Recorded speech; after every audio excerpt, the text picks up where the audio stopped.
नमस्कार। आज हम एक बहुत ही अहम मुद्दे पर बात करने वाले हैं जो लाखों लोगों से जुड़ा है। 8वां केंद्रीय वेतन आयोग। हमारे पास कुछ लेख और नोट्स हैं इस पर। तो आज हम इन्हीं के आधार पर समझेंगे कि यह है क्या, क्यों जरूरी है और क्या हो सकता है आगे। जी। भारत में आपको पता ही है, वेतन आयोग का गठन एक बहुत बड़ी खबर होती है, खासकर केंद्रीय कर्मचारियों और पेंशनर्स के लिए। 7वां वेतन आयोग 2016 में आया था और अब सबकी नजरें 8वें पर हैं। तो चलिए इन स्रोतों की मदद से इसे थोड़ा और गहराई से समझते हैं। तो सबसे पहले शुरू करते हैं बिल्कुल बेसिक सवाल से। ये वेतन आयोग आखिर होता क्या है और इसकी जरूरत ही क्यों पड़ती है? देखिए, ये सरकार की एक तरह से स्थापित व्यवस्था है। लगभग हर 10 साल में केंद्र सरकार एक आयोग बनाती है। अं? इसका काम होता है सरकारी कर्मचारियों की सैलरी, उनके भत्ते, सर्विस कंडीशंस, पेंशन, इन सब की समीक्षा करना। हम्म। क्योंकि देखिए, समय के साथ महंगाई बढ़ती है, इकोनॉमी बदलती है, रहन सहन का खर्चा बदलता है। तो ये आयोग सिफारिशें देता है कि भाई इन बदलावों के हिसाब से सैलरी और भत्तों में क्या एडजस्टमेंट होना चाहिए। अच्छा। तो ये एक तरह से सैलरी को रेलेवेंट बनाए रखने की कोशिश है। ये जो 10 साल वाला अंतराल है, मतलब लगभग 10 साल, क्या इसका कोई खास लॉजिक है? बार बार क्यों नहीं करते? हाँ हाँ, इसमें एक संतुलन साधने की कोशिश है। देखिए, अगर बहुत जल्दी जल्दी करेंगे तो लगातार बदलाव से अस्थिरता सी आ सकती है, प्रक्रिया भी मुश्किल हो जाती है। और अगर बहुत लंबा गैप हो गया तो फिर कर्मचारियों की सैलरी महंगाई के मुकाबले पीछे रह जाएगी। सही बात है। तो ये 10 साल का जो साइकिल है, ये एक तरह से स्टेबिलिटी और जरूरत के हिसाब से एडजस्टमेंट, इसके बीच का रास्ता माना गया है। जैसा आपने कहा, पिछला यानी 7वां आयोग 1 जनवरी 2016 से लागू हुआ था, तो उसी हिसाब से अब 8वें की बारी है। और खबरें तो यही हैं कि इसकी प्रक्रिया शुरू हो चुकी है। हाँ, ताज़ा खबर यही है कि सरकार ने 8वें वेतन आयोग के गठन की तरफ कदम बढ़ा दिया है। सुनने में आया है कि इसके कार्यक्षेत्र, मतलब टर्म्स ऑफ रेफरेंस, टीओआर जिसे कहते हैं, उसको भी मंजूरी मिल गई है। ये टीओआर एक तरह से आयोग के लिए गाइडलाइन होती है ना? बिल्कुल बिल्कुल। टीओआर ही तय करता है कि आयोग किन किन खास मुद्दों पर फोकस करेगा। ये सिर्फ सैलरी बढ़ाने तक ही सीमित नहीं होता। जी। इसमें जैसे काम करने का मौका कैसा हो, कौन से भत्ते अब उतने जरूरी नहीं रहे, उनका युक्तिकरण, मतलब रैशनलाइजेशन, पेंशन सिस्टम की समीक्षा, ऐसे कई पहलू इसमें शामिल हो सकते हैं। तो सैद्धांतिक मंजूरी मिलना एक अहम बात तो है, पर यह भी ध्यान रखना होगा कि टीओआर को फाइनल रूप देना, फिर आयोग के मेंबर कौन होंगे, उनकी नियुक्ति, इस पूरे प्रोसेस में प्रैक्टिकली थोड़ा समय लगता है। पिछले अनुभव तो यही बताते हैं। क्या हम कुछ अंदाजा लगा सकते हैं कि इस बार टीओआर में किन खास चीजों पर ज्यादा फोकस हो सकता है? मतलब पिछले अनुभवों या आज की जरूरतों को देखते हुए? देखिए, पक्के तौर पर तो आयोग बनने के बाद ही पता चलेगा, लेकिन हाँ, कुछ मुद्दे तो लगभग हमेशा ही अहम रहते हैं। जैसे जो मौजूदा वेतन का स्ट्रक्चर है, मैट्रिक्स है, उसकी समीक्षा करना, अलग अलग भत्तों की प्रासंगिकता देखना। हो सकता है कुछ भत्ते आज के टाइम में उतने जरूरी ना रह गए हों। हाँ, हो सकता है। फिर परफॉर्मेंस बेस्ड पे, मतलब प्रदर्शन के आधार पर वेतन वृद्धि, इस पर भी बात हो सकती है। हालांकि सरकारी सिस्टम में इसे लागू करना हमेशा से थोड़ा मुश्किल रहा है। और पेंशन का मुद्दा तो खैर हमेशा ही सेंसिटिव और महत्वपूर्ण होता है। और ये भी कहा जा रहा है कि आयोग को अपनी सिफारिशें देने के लिए करीब 18 महीने का वक्त मिलेगा। ये तो काफी टाइम है। हाँ, लेकिन काम का स्केल भी देखिए कितना बड़ा है। ये समझना जरूरी है कि इन सिफारिशों का असर पड़ेगा करीब करीब 50 लाख केंद्रीय कर्मचारियों और पेंशनर्स पर। 50 लाख, जी। इसमें आपकी सेना, रेलवे, डाक विभाग और न जाने कितने ही मंत्रालय और उनके कर्मचारी सब शामिल हैं। आयोग को सिर्फ ये नहीं बताना कि सैलरी कितनी बढ़े, बल्कि उसका पूरा फाइनेंशियल इम्प्लीकेशन क्या होगा, अर्थव्यवस्था पर क्या असर पड़ेगा, राज्य सरकारों पर क्या बोझ आ सकता है, इन सब का आकलन करना होता है। हम्म। तो ये एक बहुत ही व्यापक और जटिल काम है। इसलिए 18 महीने का समय मुझे लगता है तर्कसंगत है। आपने वित्तीय प्रभाव की बात की। ये एक बड़ा पहलू है।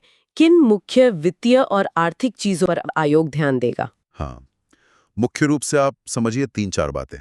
पहला, सबसे सीधा तो यही कि इन सिफारिशों को लागू करने से केंद्र सरकार के खजाने पर बोझ कितना बढ़ेगा। ये हजारों करोड़ों रुपए की बात होती है। बिल्कुल। दूसरा, देश का जो फिस्कल डेफिसिट है, राजकोषीय घाटा, उस पर इसका क्या असर पड़ेगा। तीसरा, जैसा मैंने पहले कहा, राज्य सरकारों पर क्या असर होगा, क्योंकि अक्सर राज्य भी फिर केंद्र को फॉलो करते हैं, उनका भी खर्च बढ़ता है। हाँ, वो दबाव आ जाता है उन पर। बिल्कुल। और चौथा, ये भी देखना होता है कि क्या सैलरी बढ़ने से मार्केट में डिमांड बढ़ेगी और उसका कहीं महंगाई पर तो असर नहीं होगा। तो आयोग को इन सभी मतलब मैक्रो इकोनॉमिक पहलुओं पर सोचकर ही अपनी सिफारिशें देनी होती हैं। ये सिर्फ कर्मचारियों का नहीं, पूरी अर्थव्यवस्था का मामला है। चलिए अब उस पॉइंट पर आते हैं जिसका इंतजार शायद सबसे ज्यादा होता है। ये लागू कब से हो सकता है और सैलरी कितनी बढ़ सकती है? खबरों में 1 जनवरी 2026 की तारीख चल रही है। हाँ, 1 जनवरी 2026 ये तारीख पिछले पैटर्न को देखते हुए एक लॉजिकल संभावित डेट मानी जा रही है। लेकिन यहाँ एक बात समझना जरूरी है कि ये सिर्फ लागू होने की अनुमानित तारीख है। आयोग अपनी रिपोर्ट देगा 18 महीने में, मान लीजिए 2025 के आखिर में या 26 की शुरुआत में। फिर सरकार उस पर विचार करेगी, उसे मंजूरी देगी। तो असल में सिफारिशें लागू होते होते 2026 का मिड या एंड या शायद 2027 भी आ सकता है। अच्छा। हाँ, लेकिन जब भी लागू होंगी उनका असर संभवतः 1 जनवरी 2026 से ही माना जाएगा और कर्मचारियों को एरियर मिलेगा। पहले भी ऐसा ही होता आया है। और सैलरी हाइक 30-35% की बढ़ोतरी की बातें सुनने में आ रही हैं। ये तो काफी ज्यादा लगता है। हाँ, ये आंकड़े अभी मीडिया रिपोर्ट्स और अनुमानों पर ही आधारित है। 30% से 35% या कुछ जगह 30-34% की संभावित वृद्धि का जिक्र है। ये बढ़ोतरी मुख्य तौर पर निर्भर करती है फिटमेंट फैक्टर पर। फिटमेंट फैक्टर वो क्या होता है? फिटमेंट फैक्टर एक तरह का मल्टीप्लायर है, एक गुणक है, जिससे मौजूदा बेसिक पे को गुणा करके नया बेसिक पे तय किया जाता है। जैसे 7वें वेतन आयोग में ये 2.57 था। अच्छा। अनुमान यह है कि 8वें आयोग के लिए ये 1.83 से 2.46 के बीच या हो सकता है लगभग 2.4 के आसपास हो। अरे, ये फिटमेंट फैक्टर कम क्यों हो सकता है? मतलब 2.57 से घटकर 2.4 के आसपास? देखिए, इसके कई कारण हो सकते हैं। हो सकता है सरकार की वित्तीय स्थिति को देखते हुए या भविष्य के आर्थिक अनुमानों को देखते हुए, या शायद वेतन के स्ट्रक्चर में कोई और बदलाव करने की योजना हो। फिटमेंट फैक्टर तय करते समय सिर्फ पिछली बार कितना बड़ा था ये नहीं देखते, अभी की आर्थिक हकीकत और आगे की देनदारियों को भी देखना पड़ता है। एक और बात जो काफी चर्चा में है वो है महंगाई भत्ता, यानी डियरनेस अलाउंस, डीए को शून्य करके बेसिक पे में मिला देने की बात।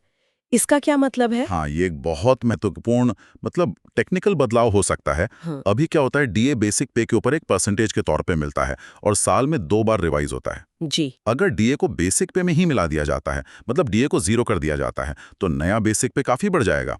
लेकिन इसका असर फिर आगे मिलने वाले इंक्रीमेंट पर, रिटायरमेंट बेनिफिट्स जैसे ग्रेच्युटी, पेंशन, उन सब की कैलकुलेशन पर भी पड़ेगा, क्योंकि वो सब बेसिक पे पर आधारित होते हैं। ओह, अच्छा। तो ये सिर्फ एक आंकड़ों का हेर-फेर नहीं होगा, इसके काफी दूरगामी स्ट्रक्चरल प्रभाव होंगे। हो सकता है इसे सैलरी कैलकुलेशन थोड़ी सिंपल हो जाए, लेकिन कर्मचारियों को जो कुल बढ़ोतरी मिलेगी, उसका स्वरूप शायद अनुमान से कुछ अलग हो।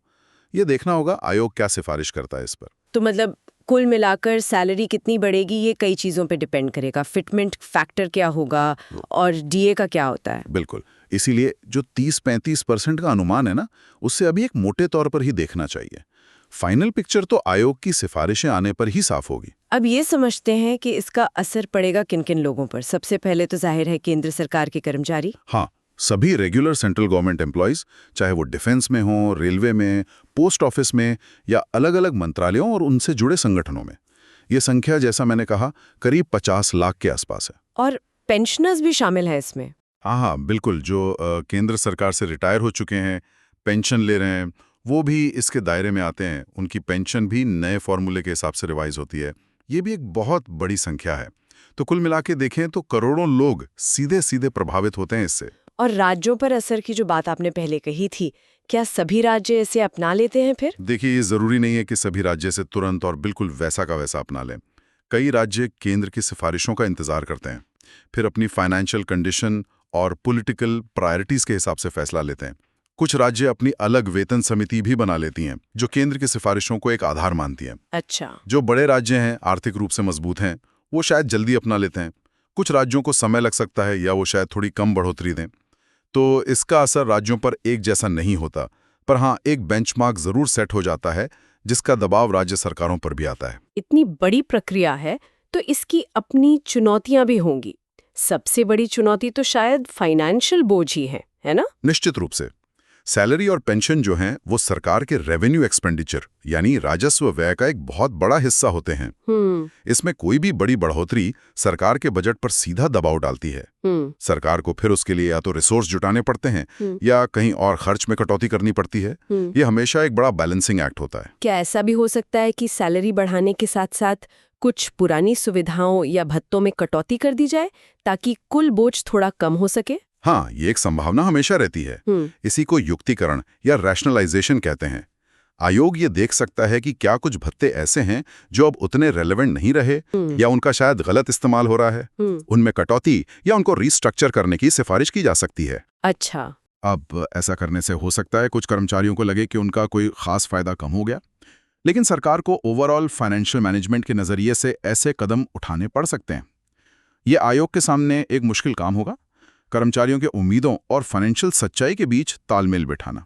और अर्थव्यवस्था पर बड़ा असर, जैसे महंगाई बढ़ने का डर जो रहता है। हाँ, ये एक क्लासिक डिबेट है। जब लाखों लोगों के हाथ में एक साथ ज्यादा पैसा आता है तो जाहिर है डिमांड बढ़ सकती है, जिससे महंगाई बढ़ने का खतरा रहता है, खासकर अगर सप्लाई उतनी तेजी से ना बढ़ पाए। सही है। हालांकि इसका दूसरा पहलू ये भी है कि बढ़ी हुई डिमांड से इकोनॉमी को एक पुश भी मिल सकता है। सरकार और रिजर्व बैंक को इस स्थिति पर नजर रखनी होती है और जरूरत पड़ने पर मॉनेटरी पॉलिसी के जरिए इसे कंट्रोल करने की कोशिश करनी पड़ती है। तो हाँ, मैक्रो इकोनॉमिक मैनेजमेंट भी एक चुनौती तो है ही। तो संक्षेप में अगर देखें तो 8वां वेतन आयोग केंद्रीय कर्मचारियों और पेंशनर्स के लिए एक बहुत ही महत्वपूर्ण डेवलपमेंट है। इससे उनकी आय और जीवन स्तर में सुधार की उम्मीद तो है, लेकिन ये प्रक्रिया इतनी सीधी भी नहीं है। आयोग क्या सिफारिश करता है, सरकार की वित्तीय स्थिति क्या है, देश की आर्थिक हालत कैसी है, ये सब मिलकर तय करेंगे कि फाइनल नतीजा क्या निकलता है। बिल्कुल, ये देखना वाकई दिलचस्प होगा कि आयोग और सरकार ये दोनों कैसे कर्मचारियों की जो जायज उम्मीदें हैं और देश की जो वित्तीय सीमाएं हैं उनके बीच एक संतुलन बनाते हैं। इस पूरी चर्चा से वैसे एक सवाल और मन में आ रहा है। हम ये देख रहे हैं कि सरकारी क्षेत्र में सैलरी को रेगुलरली महंगाई और आर्थिक बदलावों से जोड़ने के लिए एक सिस्टम है, वेतन आयोग। क्या प्राइवेट सेक्टर में भी, जहां देश की इतनी बड़ी वर्कफोर्स काम करती है, इस तरह की किसी पारदर्शी और नियमित व्यवस्था की जरूरत महसूस होती है? मतलब जहां सैलरी रिव्यू सिर्फ कंपनी के मुनाफे या मैनेजमेंट की मर्जी पर निर्भर ना हो, बल्कि बढ़ती महंगाई और कॉस्ट ऑफ लिविंग जैसे बाहरी फैक्टर्स को भी एक सिस्टमैटिक तरीके से ध्यान में रखा जाए। ये बहुत ही अहम सवाल उठाया आपने। देखिए, सरकारी और प्राइवेट सेक्टर के काम करने का तरीका, उनकी परिस्थितियां बहुत अलग हैं। लेकिन हाँ, ये सोचने वाली बात जरूर है कि क्या प्राइवेट सेक्टर में भी सैलरी तय करने और उसे रिवाइज करने के लिए और ज्यादा स्ट्रक्चर्ड और ट्रांसपेरेंट मॉडल बन सकते हैं। शायद वेतन आयोग जैसा सेंट्रलाइज सिस्टम तो वहां मुमकिन ना हो, लेकिन रेगुलर रिव्यू, बाहर के बेंचमार्क्स देखना, महंगाई के हिसाब से समायोजन करना, इन सिद्धांतों को अपनाने से लाखों कर्मचारियों को फायदा हो सकता है और शायद वेतन में जो असमानता है उसे भी कुछ हद तक कम करने में मदद मिले। ये एक ऐसा पहलू है जिस पर शायद भविष्य में और बात होनी चाहिए। बिल्कुल। चलिए, तो आज की चर्चा को यहीं विराम देते हैं। उम्मीद है 8वें वेतन आयोग से जुड़े कई पहलुओं पर तस्वीर कुछ साफ हुई होगी। जी बिल्कुल।